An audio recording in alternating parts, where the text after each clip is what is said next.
আমি এত অপমান করি তারপরেও। কি অর্ধেক একটা আজকে খেয়ে গেলি? কে হ্যাঁ? আমার বউ পেমেন্ট টানে দেশে চলে আসছে। আমার অনেকদিন ধরে কইতাছিল ভোকা দাঙ্গা ফকির গরিব দেখতে চাই, তাই তোর কাছে নিয়ে আসছি, তোরে দেখাইতে নিয়ে আসছি। আসলেই তোর বউ? Any doubt? হ্যাঁ ইংলিশ বুঝছিস কিছু? ইংলিশ কইছে, কি সুন্দর করে ইংলিশ কয়, মানে কইলো যে সে আমারে ভালোবাসে। হ্যাঁ সুন্দর করে ইংলিশ কয় এটা আমি বুঝলাম, কিন্তু হ্যাঁ যে ইংলিশ কয় এটার মানে তুই বুঝছিস কেমন? চোখের ভাষা, চোখ যে মনের কথা বলে। ঠিক আছে না রিয়ানা? একদম। হ্যাঁ যে হয়তো এবার বাংলা কইলো। আরে ফকিনি বাংলা কয় মানে? আমার সাথে যখন প্রেম করছে তখন তুই একটা বাংলা শিখাইছি, ওইগুলোই কয়।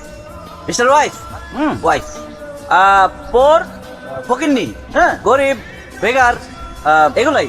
ওকে নাও অনেক রোজ গ্রন্থিস, গো হোম ডাব খাইং গ্রন্থিস, হ্যাঁ ফকিন্নি মকিনি না দেখিং চলিং। সরি।